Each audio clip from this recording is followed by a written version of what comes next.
بسم اللہ الرحمن الرحیم۔ صحیح بخاری حدیث نمبر 7۔ ہرقل شاہ روم نے قریش کے قافلے میں ایک آدمی بلانے کو بھیجا، اور اس وقت یہ لوگ تجارت کے لیے ملک شام گئے ہوئے تھے، اور یہ وہ زمانہ تھا جب رسول اللہ صلی اللہ علیہ وسلم نے قریش اور ابو سفیان سے ایک وقتی عہد کیا ہوا تھا۔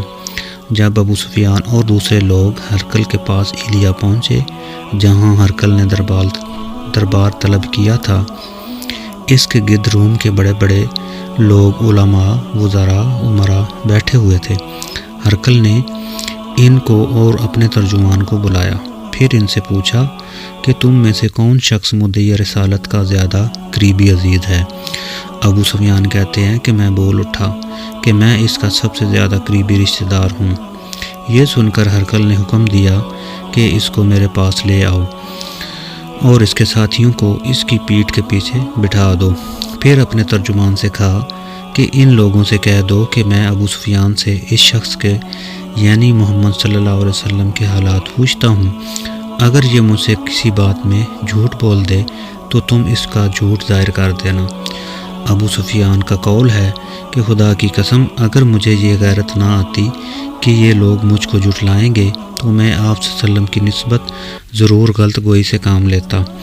خیر، پہلی بات جو ہرقل نے مجھ سے پوچھی وہ یہ کہ اس شخص کا خاندان تم لوگوں میں کیسا ہے؟ میں نے کہا وہ تو بڑے اونچے عالی نسب والے ہیں۔ کہنے لگا اس سے پہلے کسی نے تم لوگوں میں ایسی بات کہی تھی؟ میں نے کہا نہیں۔ کہنے لگا اچھا، اس کے بڑوں میں کوئی بادشاہ ہوا ہے؟ میں نے کہا نہیں۔ پھر اس نے کہا بڑے لوگوں نے اس کی پیروی اختیار کی ہے یا کمزوروں نے؟ میں نے کہا کمزوروں نے۔ پھر کہنے لگا اس کے تابع دار روز بڑھتے جاتے ہیں یا کوئی ساتھی پھر بھی جاتا ہے؟ میں نے کہا نہیں۔ کہنے لگا کیا اپنے اس دعوے نبوت سے پہلے کبھی کسی موقع پر اس نے جھوٹ بولا ہے؟ میں نے کہا نہیں۔ اور اب ہماری اس سے صلح کی ہے، ایک مقررہ مدت ٹھہری ہوئی ہے، معلوم نہیں وہ اس میں کیا کرنے والا ہے۔ ابو سفیان کہتے ہیں میں اس بات کے سوا اور کوئی جھوٹ اس گفتگو میں شامل نہ کر سکا۔ ہرقل نے کہا کیا تمہاری اس سے کبھی لڑائی بھی ہوتی ہے؟ ہم نے کہا ہاں۔ بولا پھر تمہاری اس کی جنگ کا کیا حال ہوتا ہے؟ میں نے کہا لڑائی ڈول کی طرح، کبھی وہ ہم سے میدان جیت جاتے ہیں اور کبھی ہم ان سے جیت جاتے ہیں۔ ہرقل نے پوچھا وہ تمہیں کس بات کا حکم دیتا ہے؟ میں نے کہا وہ کہتا ہے صرف ایک اللہ کی عبادت کرو، اس کا کسی کو شریک نہ بناؤ، اور اپنے باپ دادا کی باتیں چھوڑ دو، اور ہمیں نماز پڑھنے، سچ بولنے، پرہیزگاری اور صلہ رحمی کا حکم دیتا ہے۔ یہ سب سن کر پھر ہرقل نے اپنے ترجمان سے کہا کہ ابو سفیان سے کہہ دے کہ میں نے تم سے اس کا نسب پوچھا تو تم نے کہا وہ ہم میں عالی نسب ہے، اور پیغمبر اپنی قوم میں عالی نسب ہی بھیجے جایا کرتے ہیں۔ میں نے تم سے پوچھا کہ دعوی نبوت کی یہ بات تمہارے اندر اس سے پہلے کسی اور نے بھی کہی؟ تم نے جواب دیا کہ نہیں۔ تب میں نے اپنے دل میں کہا کہ اگر یہ بات اس سے پہلے کسی نے نہیں کہی تو میں سمجھتا ہوں کہ اس شخص نے بھی اس بات کی تقلید کی ہے جو پہلے کہی جا چکی ہے۔ میں نے تم سے پوچھا کہ اس کے بڑوں میں کوئی بادشاہ بھی گزرا ہے؟ تو تم نے کہا نہیں۔ تو میں نے دل میں کہا ان لوگوں کے بزرگوں میں سے کوئی بادشاہ ہوا ہوگا تو کہہ دوں گا کہ وہ شخص اس بہانہ اپنے آباء و اجداد کی بادشاہت اور ان کا ملک دوبارہ حاصل کرنا چاہتا ہے۔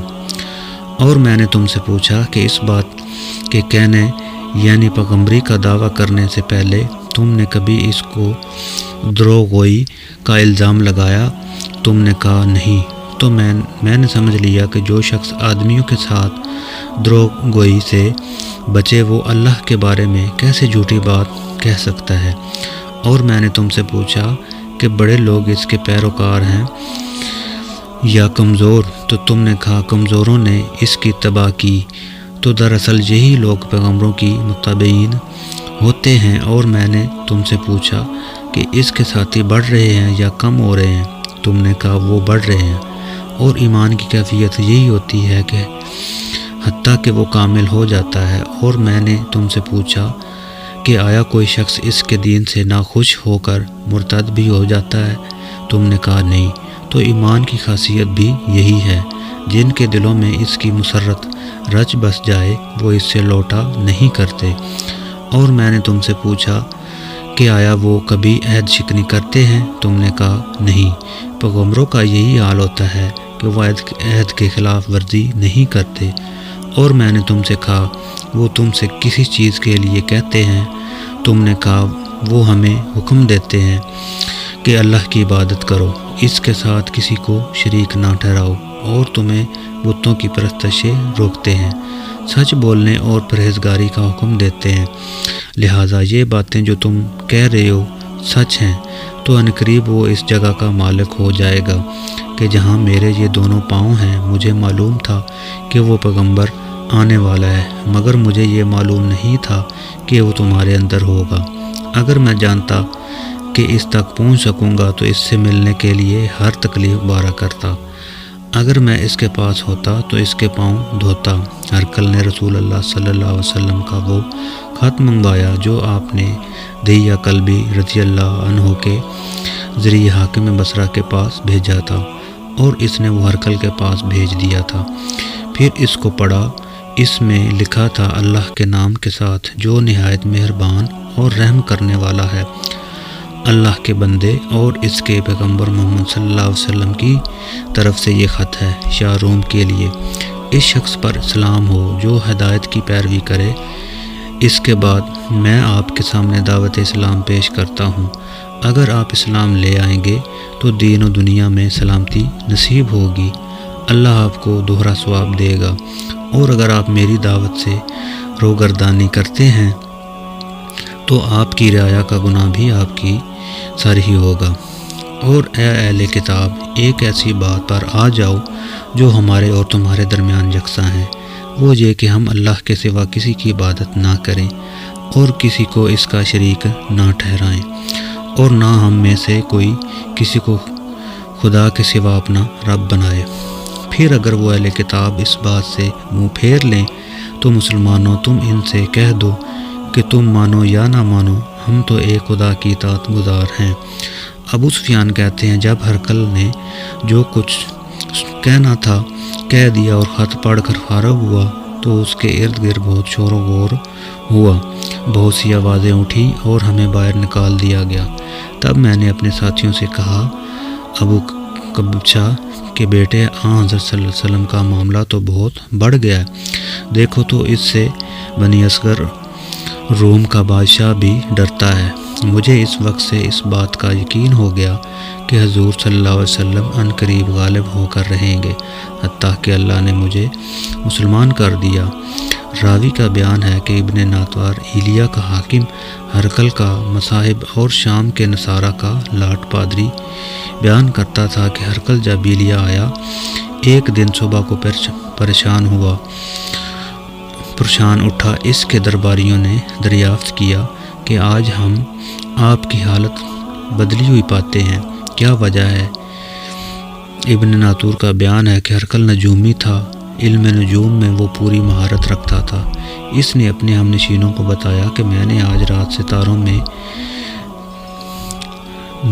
پر نظر ڈالی تو دیکھا کہ ختنہ کرنے والوں کا بادشاہ ہمارے ملک پر غالب آ گیا ہے، بھلا اس زمانے میں کون لوگ ختنہ کرتے ہیں؟ انہوں نے کہا یہود کے سوا کوئی ختنہ نہیں کرتا، سو ان کی وجہ سے پریشان نہ ہوں۔ سلطنت کے تمام شہروں میں یہ حکم لکھ بھیجے کہ وہاں جتنے یہودی ہوں سب کو قتل کر دیا جائے۔ وہ لوگ انہی باتوں میں مشغول تھے کہ ہرقل کے پاس ایک آدمی لایا گیا جسے شاہ غسان نے بھیجا تھا۔ اس نے رسول اللہ صلی اللہ علیہ وسلم کے حالات بیان کیے۔ جب ہرقل نے سارے حالات سن لیے تو کہا جا کر دیکھو وہ ختنہ کیے ہوئے ہے یا نہیں۔ انہوں نے اسے دیکھا تو بتلایا کہ وہ ختنہ کیا ہوا ہے۔ ہرقل نے جب اس شخص سے عرب کے بارے میں پوچھا تو اس نے بتلایا کہ وہ ختنہ کرتے ہیں۔ تب ہرقل نے کہا یہی محمد صلی اللہ علیہ وسلم اس امت کے بادشاہ ہیں جو پیدا ہو چکے ہیں۔ پھر اس نے اپنے ایک دوست کو رومیہ خط لکھا اور وہ بھی علم نجوم میں ہرقل کی طرح ماہر تھا۔